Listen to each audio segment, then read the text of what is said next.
Olá, gente. Professor Marcos Dominista aqui, professor de arte. Hoje a gente vai dar continuação às vanguardas europeias, né? Nós vamos falar especificamente sobre abstracionismo. A abstracionismo. Professor, isso não é arte. Menino, pelo amor de Deus, eu vou utilizar a minha camisa. Tu achar que você é crítico de arte. Entenda primeiro e depois você faz suas próprias observações. Eu costumava, né? Agora tá meio complicado porque a gente não está em aula presencial. Mas eu costumava sempre passar um trabalho sobre abstracionismo. Pinte e se desnude. Como assim, professor? A arte tem a capacidade de descrever o que você sente. É por causa disso que na hora que vocês vão fazer o conceito de arte, né, vocês dizem assim, a arte é uma forma de expressar. Para mim aí que já é o suficiente, lógico, precisa de mais coisa, mas já dá para a gente fazer alguma coisa. Expressar o quê?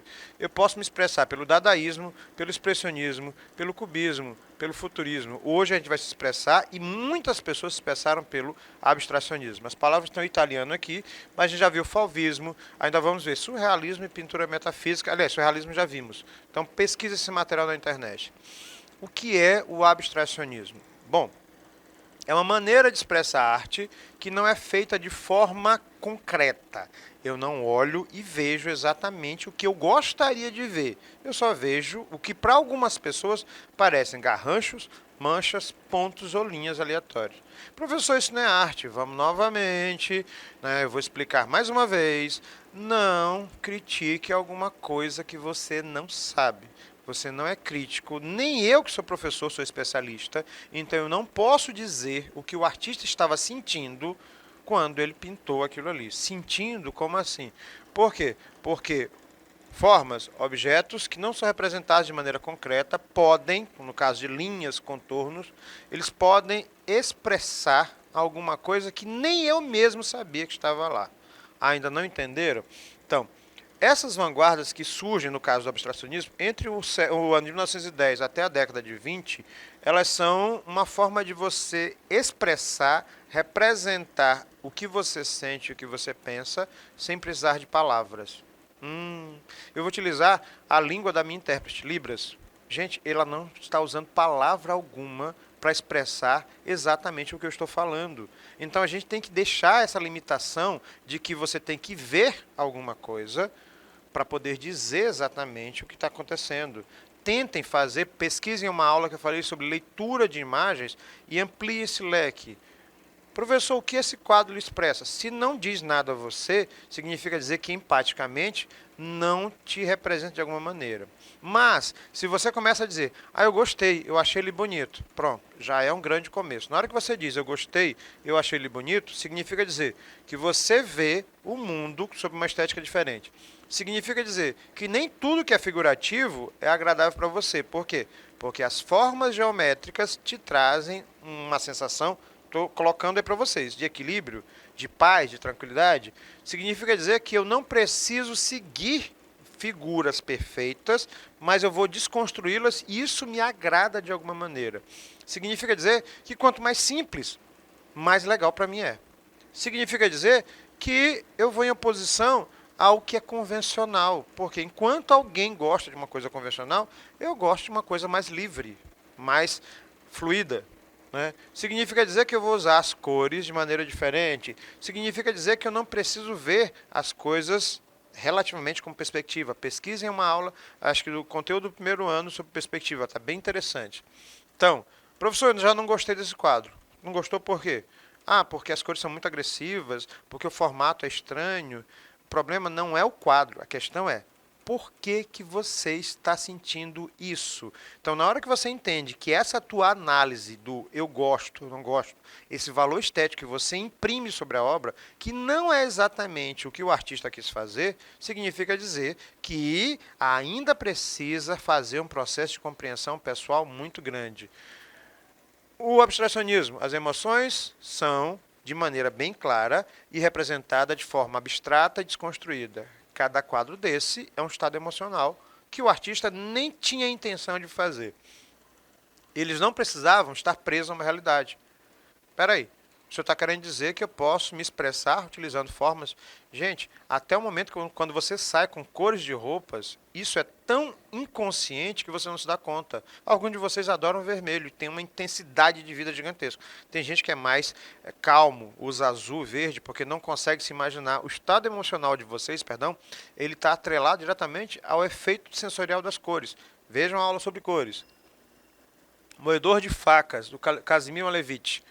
Por que que a nossa primeira intenção é sempre tentar entender de uma maneira realista? Porque eu simplesmente só não sinto a obra ou tento fazer a minha leitura. Primeiro, o que isso me traz é agradável? Eu não vou precisar realmente pesquisar uma faca aqui só porque tem um título Moedor de Facas. Pode ser um apelo emocional. Ou pode realmente ter implícito, tem até parece-me uma mão muito geométrica aqui, mas não quer dizer que o título seja exatamente aquilo que você quer ver. Então tentem desconstruir essa ideia de que o abstracionismo tem a regra de representar aquilo que você quer ver e não que o artista quis representar. Curiosidade sobre o abstracionismo. A gente acha que ele surge no século XX. Realmente, ele surge no século XX com as vanguardas, mas o conceito do abstracionismo vai muito mais além. Por quê? Porque ela já existia desde a pré-história na antiguidade e civilizações que são consideradas aborígenes, entre elas as nossas brasileiras. Como assim, professor? Vou voltar para que vocês entendam. Quando eu falo de abstracionismo, tem muita gente que acha que essas formas têm que ser orgânicas, mais arredondadas. O abstracionismo também é geométrico, como é o caso da minha obra aqui, ó, muito geométrica. Alguns de vocês gostaram da obra porque ela é mais geométrica, perdão. Alguns de vocês gostaram da obra porque ela é mais fluida. Alguns de vocês gostaram da obra porque ela é muito escura, as cores são mais fechadas. Em contrapartida, outros já não gostaram tanto. E esses conceitos todos, eles já existiam em diversas culturas antigas, mas foram formatados no século XX pelos russos durante o período do abstracionismo. Né? Essas pinturas, por exemplo, dos povos indígenas Canindeua, totalmente geométricos, totalmente abstratos. Espera aí, o senhor está querendo dizer que o geométrico também é abstrato? Com certeza. Ele não tem uma leitura literalmente fácil de início. Essa aqui foi a primeira obra abstracionista do pai do abstracionismo, um russo chamado Vassily Kandinsky. Kandinsky. Né, falar mais uma vez para facilitar a vida da minha intérprete. Kandinsky. Esse nome é a figura mais importante do abstracionismo. São manchas. Não me dizem nada. Será? Eu gostei? Eu não gostei? Será que elas são agressivas? Será que parece dar a sensação de que eu estou fugindo ou que eu estou preso? É isso que você tem que entender no abstracionismo. Como essa imagem ela reflete no teu estado emocional, entre outras coisas. Nós temos duas formas de abstracionismo. Agora vamos partir para a parte mais técnica. Quais são essas formas? O abstracionismo informal, também chamado de lírico expressivo, que é o tradicional. Como seria assim, professor? Isso é abstracionismo informal ou lírico. Formas, cores, aleatórios ou não. Para a gente pode ser aleatório, mas para o artista tinha uma intenção. Ou talvez ele vai literalmente, como a gente diz assim, ligou a primeira e vai no automático. Por quê? Porque isso aqui é a forma como ele vai expressando um estado emocional dele. Né? Esse artista ele vai trabalhar principalmente com o conceito de subjetividade. Inclusive, atualmente se faz muito isso. Nós estamos num período onde as pessoas precisam expressar os sentimentos. É uma mistura de expressionismo com abstracionismo, falamos já disso. Essa carga emocional nas obras ela vai funcionando por instinto. É o caso do Kandinsky que dizia isso. Então, amarelo, vermelho e azul. Essa eu gostei, professor. Branco sobre o branco 2 e o movimento 2. Essa me parece mais pesada, essa aqui me parece mais clara, elas parecem opostos. Como cada um de vocês vai sentir a obra, vai depender da sua própria leitura, do seu próprio aspecto emocional. Composição 8, do Kandinsky. Né? Professor, não é a mesma que aquela outra? Será? Analisem. Bom, saímos do abstracionismo informal ou lírico, né, e partimos para o abstracionismo geométrico, também chamado de neoplasticismo. Esse aqui tem um caminho diferente.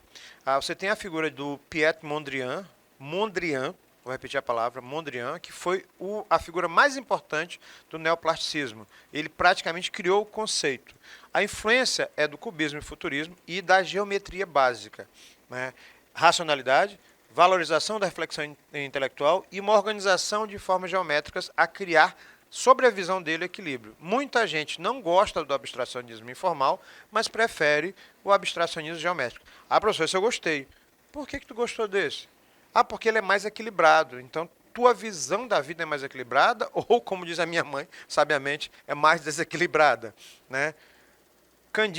Mondrian criando obras. Diz a história que ele estava passando na frente de uma catedral, parece-me que a de Paris, Notre-Dame de Paris, e ele olhou andaimes, né, aquelas estruturas que eram de madeira na época, e ficou impressionado com o equilíbrio das formas geométricas. Associou isso a cores primárias opacas, amarelo, vermelho e azul, com linhas geométricas pretas. Pronto, o conceito do neoplasticismo é a simplicidade. O interessante sobre o neoplasticismo é que ele vai ganhando valores comerciais ao longo das décadas à frente, ao ponto de chegar em estruturas que são facilmente encontradas. Professor, será que não tem artistas atualmente que trabalham com esses conceitos do neoplasticismo? Bom, as composições do Mondrian vão ganhando forma ao ponto de se tornarem comerciais, né? Plasticidade pautada na abstração geométrica. E aí ele transforma o abstracionismo geométrico no neoplasticismo. É uma batalha de nomes, mas que os conceitos vão sendo desenvolvidos ao longo das décadas. Aquilo que eu falei para vocês. Mondrian, vestido. Mondrian, almofada. Mondrian, um ambiente de cozinha. Isso é recente. Significa dizer que a obra dele vem influenciando no aspecto pop e comercial extremamente forte. Aí você diz assim, eu já vi isso aqui. Pois é, você não sabia que era de Mondrian, né? Principais características do neoplasticismo. Arte abstrata e objetiva, diferente da outra que é mais subjetiva. Uso de cores primárias, geometria simples e, principalmente, a falta de simetria. O equilíbrio é a palavra de ordem. Eliminação do espaço pictórico tridimensional. Tudo é plano. Para quem não entendeu, seria isso aqui. Ó. Apesar do espaço existir em 3 dimensões, eu vou trabalhar a superfície para criar esse conflito de cores. Eu achei bonitinho, mas não sei se eu ficaria num lugar meio colorido, né? Meu ponto de vista. Mas eu gostei. A nova ideia plástica não pode, portanto, assumir a representação natural ou concreta. Isso é o conceito do Mondrian sobre o neoplasticismo. Professor, só o Mondrian e o Kandinsky são os principais artistas do abstracionismo? Repetindo, Kandinsky do abstracionismo informal, Mondrian do abstracionismo geométrico, também chamado de neoplasticismo. Eles são os únicos? Não, eles não são os dois tops de linha, né? A composição em vermelho, amarelo e azul, parece que você olhou uma, olhou todas, porque elas têm a mesma linguagem, né? Kandinsky dizia o seguinte: pintar é um estrondoso choque de mundos opostos predestinados a criar juntos, na luta a partir dela, um novo mundo que se chama obra. Ou seja, na obra do Kandinsky tem toda uma carga de pensamento, uma carga de emoções. E ele é a figura realmente mais importante e é considerado o pai do abstracionismo. Mas não é o único, né? Quando o Kandinsky vai além, e ele é russo, ele traz também uma série de artistas que são de origem russa, porque, coincidentemente, o abstracionismo surge na Rússia no período de maior conflitos sociais. Como eu vou falar de liberdade sem poder falar de liberdade? Através da expressão, da abstração dos meus sentimentos. Ah, agora eu entendi. Durante períodos bem conflituosos da Rússia, eu vou expressar de forma abstrata as minhas ideias, meus pensamentos, minhas angústias, minhas alegrias. Professor, qual seria a diferença para o expressionismo? O expressionismo tem um viés mais negativista. Não, errei. Ele tem um viés mais triste, mais angustiante, né, mais pessimista. Já o abstracionismo, ele pode traduzir uma emoção boa ou uma emoção negativa, um momento bom ou um momento ruim. Então, nesse caso, né, ele vai atrás de outras vertentes e vamos falar em outras aulas sobre outras vertentes que foram criadas a partir do conceito original do abstracionismo. Do que o senhor está falando? Abstracionismo, neoplasticismo, raionismo, né, construtivismo, todos esses ismos, eles partem do mesmo conceito. Liberdade de utilizar linhas, pontos, cores e formas como eu quiser, da forma como eu quiser. Então a palavra de ordem é liberdade. Segunda palavra de ordem, uso de formas aleatórias para expressar ou colocar os meus sentimentos em pauta. Então não preciso de regras. Mikhail Larionov foi artista plástico, performático, desenhista, pintor. Vocês vão ler isso aqui enquanto eu vou falando. Foi uma das figuras mais proeminentes do abstracionismo daquele período, e ele trabalhou com uma série de técnicas, pintura em vidro, trabalhou com o princípio do impressionismo, com o princípio do simbolismo, e foi experimentando, que é o que o abstracionismo dá essa liberdade. Professor, eu achei isso aqui meio explosivo. Né? Já é uma face do trabalho dele, que ele sai do abstracionismo informal e pula para um outro gancho, que é o raionismo. Nós vamos falar sobre isso. Né? Raionismo, eu vou adiantar, dá ideia de raios, ou ideia de explosão. Né? Natália Goncharova, atenção, é a primeira figura artística mulher onde ela pôde expressar sua própria obra assinando. Tudo bem, o marido ela pintou, então facilitou muito esse processo. Isso lá por meados do século XX, para uma mulher pintar, que era uma profissão essencialmente masculina, era literalmente um pecado mortal. Né? Veja aí que a gente está gravando na época onde o Talibã volta literalmente à Idade Média com as mulheres no Afeganistão. Então vamos pensar sobre isso. Não era muito diferente em outros períodos, em outras culturas. Quais são os temas? Folclore russo, paisagens, cenas cotidianas, trabalhos litúrgicos, e ela vai brincando sobre esse padrão. Então, Natália Goncharova, ela trabalha essa liberdade do abstracionismo com um pé no figurativo. Professor, dá a impressão de que eu olho um trem, dá a impressão de que eu olho um barco, mas é tudo tão livre, né, que eu não consigo ater a figura. O objetivo não é você realmente identificar a figura, é você sentir a obra. O que ela fez, o que ela estava trabalhando, avião sobre o trem, por que um avião e por que um trem? Será que é o período onde a industrialização cresce de tal forma que é isso que eu vivencio, é isso que eu vejo? Por que a obra tem esse tema? Por que esse contexto? Então, esses porquês que a gente não costuma perguntar, não costuma fazer, só vai consumindo sem questionar, são a base do abstracionismo. Mondrian, que eu já falei para vocês, holandês, ele fez obras abstratas geométricas, falamos sobre isso e como ele via o universo. Peraí, professor, essa obra não é abstrata, porque o Mondrian nem foi abstrato o tempo todo. Ele começa com a necessidade de transição entre o figurativo até o abstrato. Essa transição ela vai sendo gradativa. Tanto é que quando ele faz a árvore vermelha, parece uma obra fauvista, porque ele deve ter tido a influência ali dos fauvistas. O tronco da árvore, a árvore em si é vermelho e o céu é de um azul intenso, há um contraste muito grande. Aí ele vai evoluindo até fazer essa pintura já começar a esfarelar literalmente com cores mais neutras, preto, branco e cinza, sem se preocupar exatamente com a forma. E aí ele chega nisto aqui. Caramba, que evolução! Eu vou voltar para a gente ter esse gancho. Relativamente figurativa, meio abstrato, completamente geométrica. Então, ele evolui o trabalho dele, onde ele diz que esse jogo de cores em tons pastéis e no tabuleiro seriam